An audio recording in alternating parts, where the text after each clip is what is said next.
Hey everyone, this is Krissi back again with some pre-race interviews. Today we have a golden ticket winner from Canyons 100K. We've got Rod Farvard. He runs for the North Face. Rod, how are you doing? I'm doing well, Krissi. Thanks for having me. Yeah, it's great to have you. This is not your first rodeo going to Western States. This is going to be your fourth attempt. Last year, you had the kind of the always a bridesmaid 11th male finisher. So does anything change since you've had multiple iterations to work on your kind of general training and approach to states? Yeah, the bulk of it has stayed the same training wise. Um, my training is from the outside probably looks pretty boring, but that's okay. I usually just consist of like one harder interval session a week, trying to get close to like a really hard RPE of like 9 out of 10 or so. Interval style uphill, and then the rest is all just easy runs and long runs in between, just filling in the volume. I've been doing a lot more doubles this block, just been a little bit of experimentation. I feel like traditionally I would hit those interval sessions being pretty tired in the week, so I wouldn't be able to like actually reach that harder effort. So we tried splitting up the volume this block a bit by doing more doubles, and my body has stayed a lot more fresh. And that was pretty key coming out of canyons too. I definitely didn't want to overdo it, but understanding that I did need to keep the volume up into the race. So yeah, it's been good. I've traditionally feel like I've come into stage the last few years feeling pretty cooked. This year I feel like I've actually really hit it super well, and I'm ready to feel rested in the race. And yeah, I don't necessarily feel like any fitter than I did going into canyons, but I don't think that is super key. I think what I need to really focus on coming into this race is just being really focused, being rested, and being ready to suffer, honestly. Yeah, and most of your training has been in Mammoth still, but you usually do a bit of a kind of a desert block. Did you do that again? I didn't this block. I thought about it. I found that there's a lot of value for me personally being at home. And yeah, being away for a month ahead of the race, it, especially coming off of canyons, I don't know. I think it would have been like pretty hard for me logistically to hop into it again, especially working and work kind of picking up right now. So I had a better opportunity to do that last year. I think it's still valuable to do it. I wouldn't say like I don't need to do that. I think anyone who has the opportunity to go do a deep block should do it. But the main things I learned from that block are how to fuel and how to pace when it's really hot out. And I don't think I forgot those things. I think those things are still pretty ingrained into me. The actual like physiological adaptation from heat training can be achieved by just one or two, hot runs in a week. And I've been going down to Bishop here, which is like 40 miles away from Mammoth, and yeah, just driving there on the weekends, getting a nice hot run in. It hasn't been like 100 to 110 like the sexy heat, but it's been like high 80s to mid 90s. So yeah, Yeah, and it's pretty dry and exposed out there, so it has a similar like simulation effect. exactly. Yeah, it's very exposed. There's not a lick of shade. So I actually think like even a cooler temp out in like a desert scenario is hotter than how it feels at Western, being in the trees and in the canyons and in the shade on Cal Street. So Yeah. We love the yeah, like oven baking that you get out of that. right. Yeah. All right, there. Now we got you back. All right. Digging in from training into the race. So it sounds like you've got a good training formula. Now you've had kind of over the years kind of increasing success at states. How do you kind of both approach, your goals going into states this year as well as race strategy? Is that staying similar? Is it classic rod or are we going to see something different? Yeah, I guess what is classic rod? I don't really know. I think I feel like I have like a brand sometimes, and then sometimes I just do something, and sometimes it works, sometimes it doesn't. But my general strategy is to be more aggressive. I think in the past I have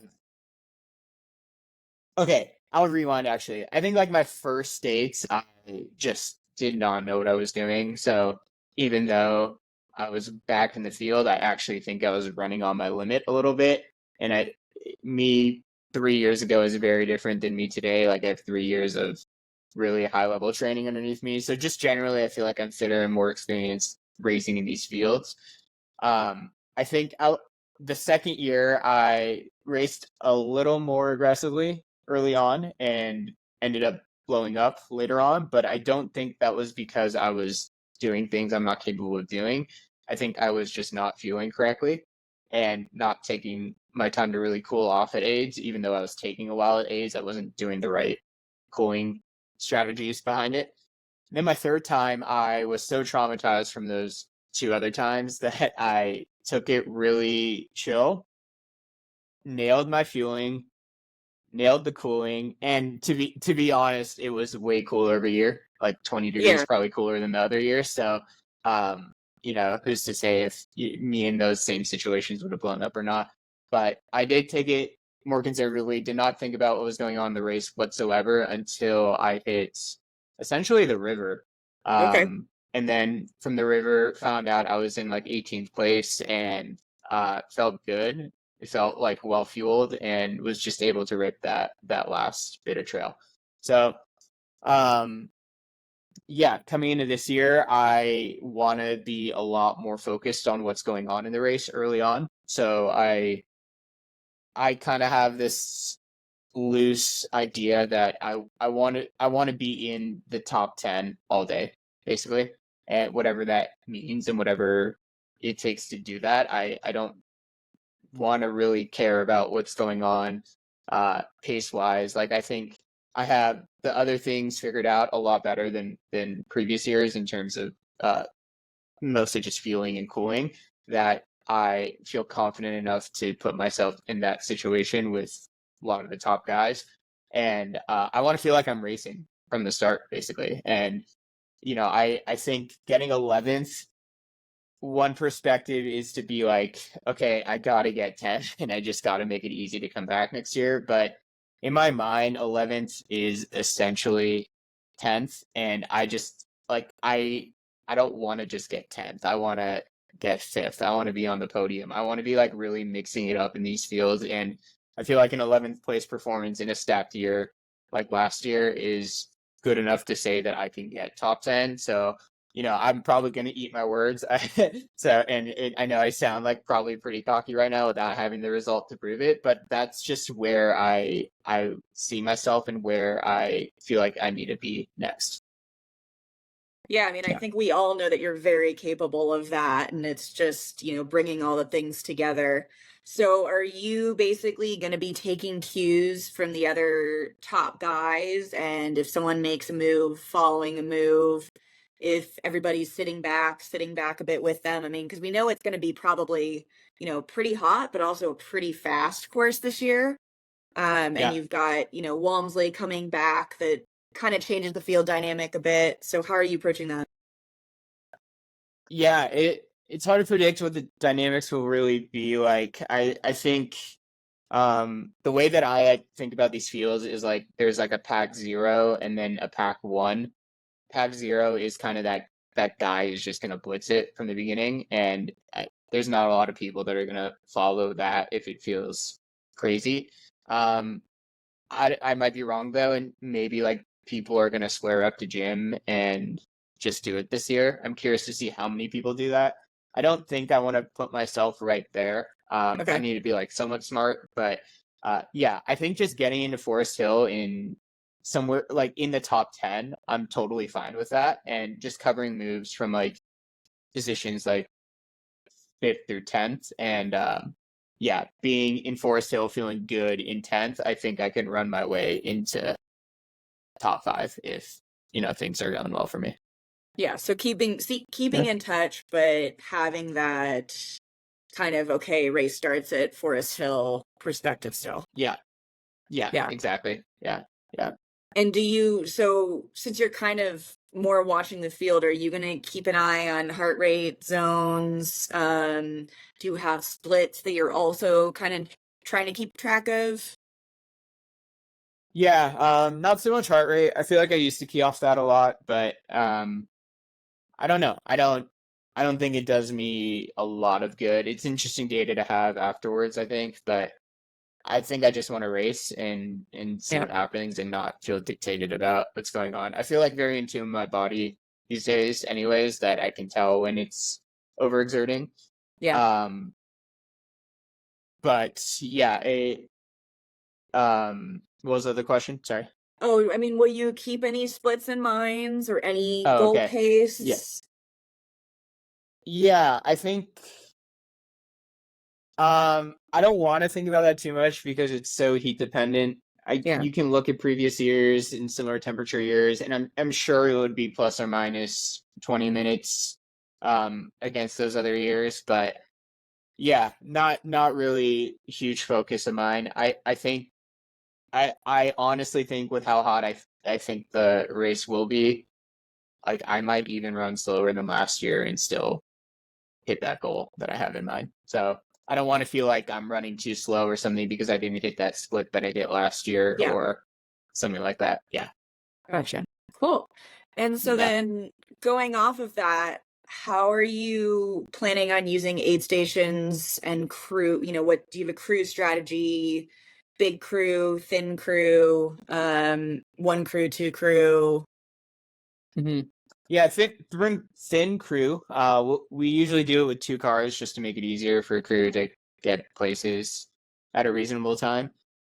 Um, Probably just like 2 people per aid station until Forest Hill, and then I am still going back and forth on having a pacer from Forest Hill to the river. I'll definitely have a pacer. My close friend Chris Brown take me to the river to the finish as he did last year.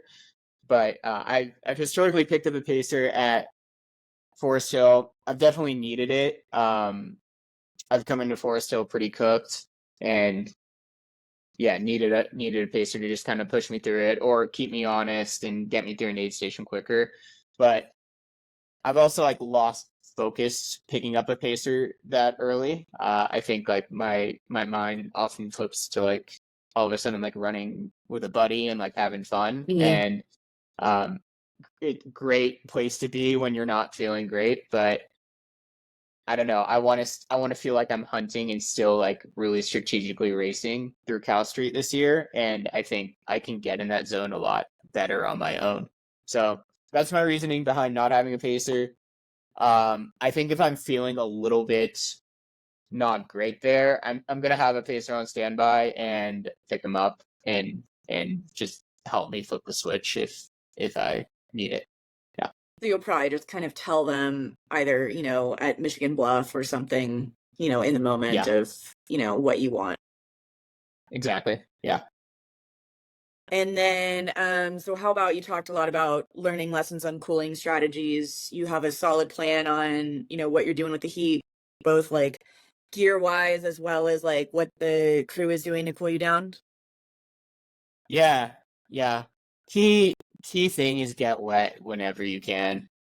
Like really whenever you can, even if it's a small trickle, just line it on the trail. Take 15 seconds there. It's gonna make huge difference, especially up a climb. I think it's easy for your heart rate to just all of a sudden skyrocket, even if you're feeling good. So any opportunity you get to get a little wet is key. And then that's basically what's going to happen to the aid stations. I'm going to come in, I'm going to swap my vests. I'm not going to take anything. I found that in previous years too, I get into an aid station and there's, all these options to refuel there.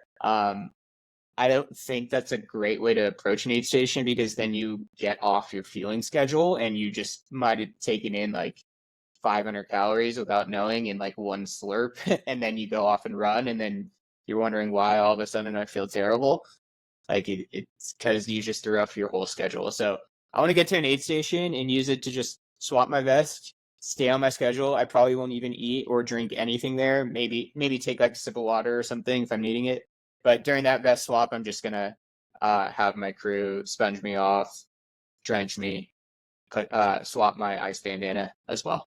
But yeah, it And should then be very quick stops. will you be doing ice sleeves or hat, or just going with the ice bandana and just constant moisture? I'll do an ice hat and I'll do ice bandana.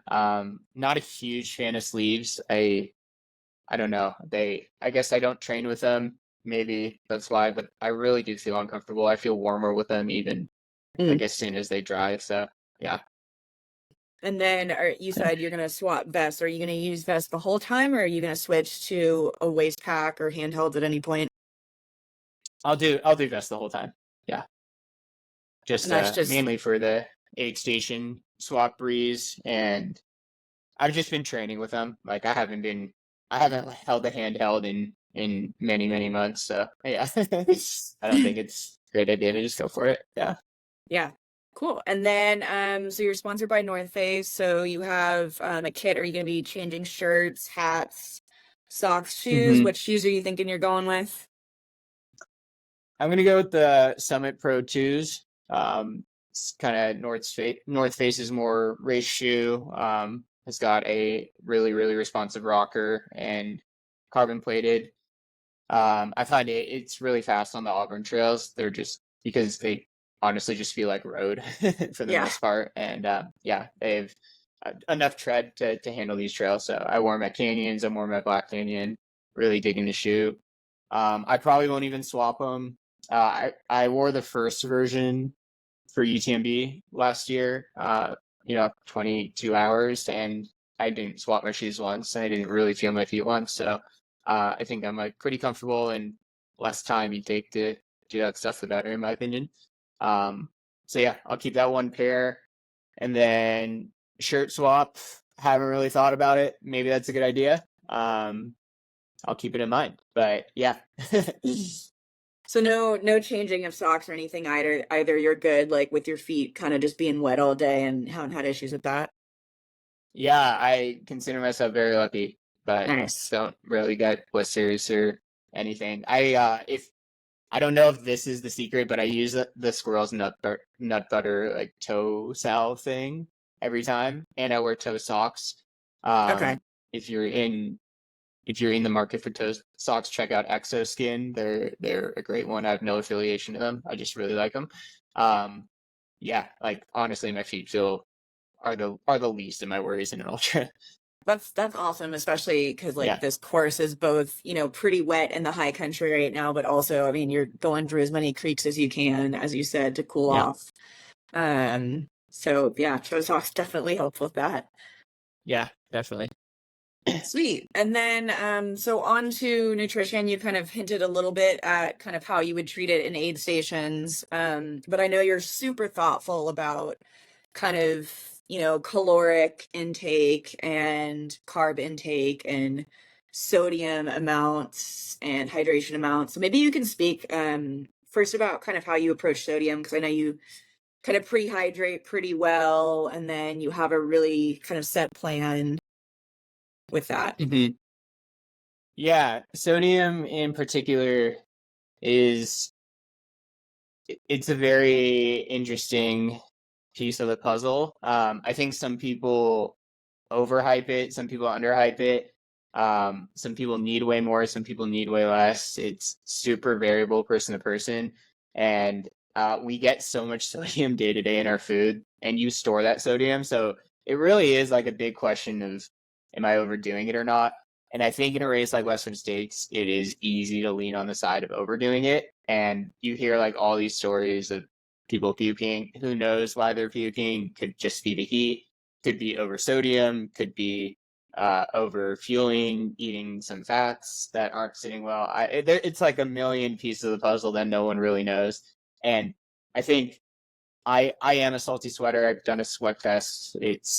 Everything points to me needing to salt a lot. But at the rate I think I'm actually losing fluid in a race like Western States, I would need to take in a fuckload of sodium in order to per hour in order to actually replenish that. And I don't think it's smart to do that. So I'm going to caution on the side of I'm probably going to take in less sodium than my rate that I'm losing. And where that number will land for me is about 1,000 to 1,200 milligrams per hour. But in reality, I should probably be doing like close to 2,000 if I am losing the amount of fluid I'm losing through my sweat in a hard race like Western States. So I think that's just a lot, and there's a lot that could go wrong with taking that much. So I'm gonna stick to that 1,000-ish range per hour. Gonna do it in a combination of salt pills and then just whatever is in my gels and drink mix. Yeah. Yeah. And then I know you work with Vic, so do you have a specific carb per hour kind of plan? Any variation between gels, chews, real food? It seemed like you had it pretty dialed at Canyons after some work on it. Yeah.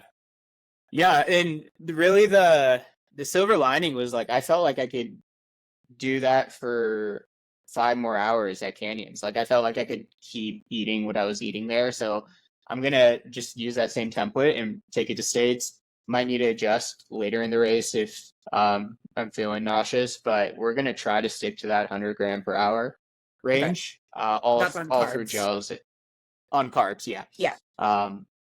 All just through gels and drink mix. So no solid food. If I feel hungry, oh well. Like it's just your mind telling you you're hungry. You're not actually hungry. You're getting in what you need. So yeah. Gotcha. So you don't listen to like cues of, you just kind of try and stick to a plan to make sure that you're staying on top of that. Exactly. Yeah. And then you said you'll have liquid calories and electrolytes. Do you do any just plain water, or is it you're always optimizing? Yeah. So hydration wise, I'm gonna go 3 flasks an hour, so 1.5 liters. One of those bottles will be about 50 grams of carbs. The other two are just pure water. And what Okay. that does too, along with like rehydrating you, it helps with the gastric emptying of all those carbs. So actually your concentration of carbs that are sitting in your stomach get closer to the osmolality of your blood, which makes it easier to absorb and easier for you to uptake the nutrition rather than just having it sit there. You're not really getting the fast energy from it, or you might feel bloated and throw it up. So yeah, the more like you could dilute down that carb concentration, the easier it's going to be to digest also. So Yeah. Awesome. I love how thoughtful you are about these sides of things that have really helped you bring consistency into your game. Thank you. Yeah, I feel like they're the true game changers. I'm not getting, maybe I am getting a little faster, but I don't feel like my interval splits from this year compared to 2 years ago are not much different. It's really just all that other stuff that's, I think, making me more competitive. So, Cool. Well, anything else yeah. you want to say about your plan for States, or anything you're excited about, coming back up north? Oh man, I'm excited about this field. Like very excited about this field. It's uh God, like you just think about everyone who's on a golden ticket and everyone who's coming back from top 10, and it's terrifying, really. And it's cool that like such a small race like Western States can have such a high percentage of these people. So there's going to be big punches thrown. I'm excited to see who goes and squares off with Jim. I'm excited to see who I end up with running from Forest Hill to Duncan or to Dusty Corners, because I feel like that's kind of going to be where I find my group, I think. And there's a lot of people I'm excited to run with and push each other with. Cool. Well, it was Yeah. great to catch up with you about the race, and I can't wait to watch it play out. Yeah. Thanks, Krissi. Yeah. Great to see you. And I'll see you in a week or so, probably. Yeah. Yeah, see you out there. Cool. Okay.